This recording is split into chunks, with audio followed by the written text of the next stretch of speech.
नमस्ते। चलिए आज शिव पुराण की एक बहुत ही दिलचस्प कहानी सुनते हैं। ये कहानी है अहंकार और सत्य के बीच के एक शाश्वत संघर्ष की। एक ऐसा दिव्य विवाद जिसने ब्रह्मांड के स्वरूप को ही हमेशा के लिए बदल कर रख दिया।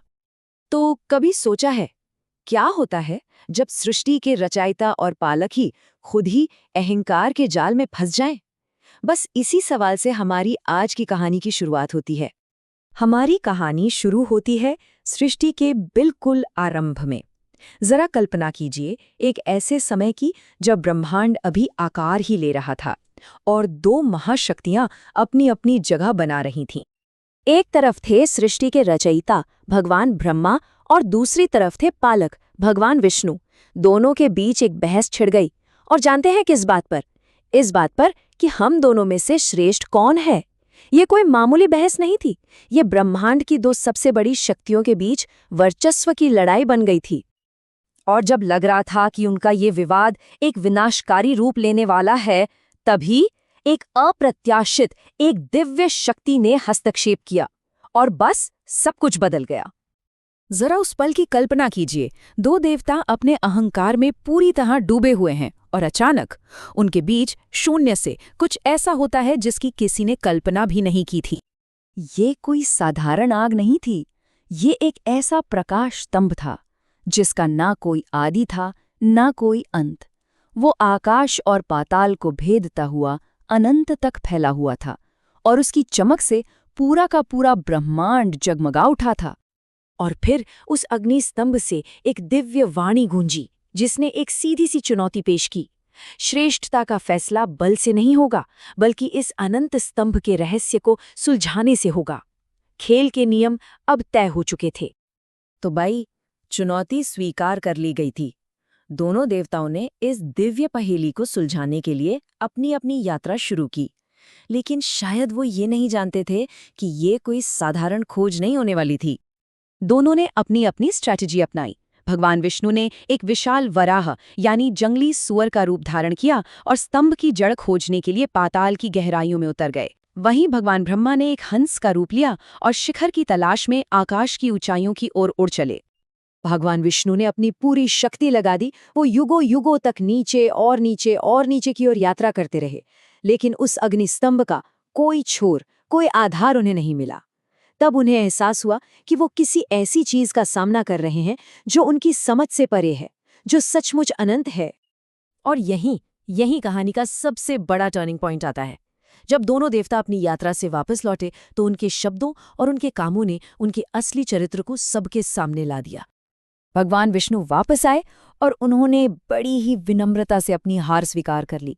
उन्होंने सच कहा, मैं इसका आरंभ नहीं खोज सका, ये स्तंभ अनंत है। देखिए, उनकी इस स्वीकारोक्ति में अहंकार नहीं था, बल्कि सत्य का सम्मान था। लेकिन दूसरी तरफ थे भगवान ब्रह्मा, जिन पर उनका अहंकार पूरी तरह हावी हो चुका था। वो भी शिखर खोजने में असफल रहे थे, लेकिन फिर भी उन्होंने लौटकर एक झूठ बोला, मैंने इसका अंत देख लिया है। श्रेष्ठ कहलाने की उस इच्छा ने उन्हें सत्य के मार्ग से भटका दिया। और अपने इस झूठ को सच साबित करने के लिए ब्रह्मा जी ने एक झूठा गवाह भी पेश कर दिया, केतकी का फूल, जिसने ये झूठी गवाही दी कि हाँ, उसने ब्रह्मा को स्तंभ के शिखर पर देखा है। मतलब धोखे का एक और स्तर। तो देखिए, यहाँ पर दोनों देवताओं के रास्ते बिल्कुल अलग हो गए। असफलता दोनों को मिली, लेकिन विष्णु ने सत्य को चुना, जबकि ब्रह्मा ने अपने अहंकार के कारण असत्य को चुना। और यही वो पल था जिसने सब कुछ तय कर दिया। अब वक्त था न्याय का। वो क्षण आ गया था जब उस अग्निस्तंभ का असली स्वरूप दुनिया के सामने आने वाला था और हर किसी को अपने कर्मों का फल मिलने वाला था। जैसे ही ब्रह्मा ने अपना झूठ बोला, एक चमत्कार हुआ। वो तेजस्वी अग्निस्तंभ बदलने लगा और उसके भीतर से स्वयं भगवान शिव प्रकट हुए। वो अग्निस्तंभ कोई और नहीं, बल्कि खुद महादेव का ही अनंत स्वरूप था। भगवान शिव ने सबसे पहले विष्णु की ओर देखा और उनकी सच्चाई की प्रशंसा की। उन्होंने कहा कि सत्य और विनम्रता के कारण विष्णु इस दुनिया में हमेशा पूजे जाएंगे। ये सत्य की विजय थी। और फिर उन्होंने ब्रह्मा को उनके धोखे की सजा दी। अहंकार और झूठ का सहारा लेने के कारण उन्हें ये श्राप मिला कि पृथ्वी पर उनकी पूजा नहीं की जाएगी। ये अहंकार का पतन था। बात यहीं खत्म नहीं हुई। वो केतकी का फूल जिसने झूठी गवाही दी थी, उसे भी दंड मिला। शिव ने उसे अपनी पूजा से हमेशा के लिए वर्जित कर दिया। ये दिखाता है कि झूठ में साथ देना भी उतना ही बड़ा अपराध है। तो इस पूरी कहानी का सबक क्या है? सबक बिल्कुल साफ है कि सत्य और विनम्रता ही दिव्यता तक पहुंचने का रास्ता है।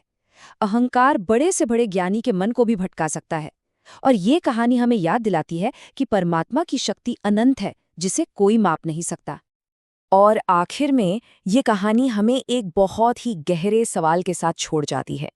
हर दिन, हर पल हम सभी तो अहंकार और सत्य के बीच एक चुनाव करते हैं। हमारा वो चुनाव हमारे जीवन की दिशा को कैसे तय करता है, इस पर विचार जरूर कीजिएगा।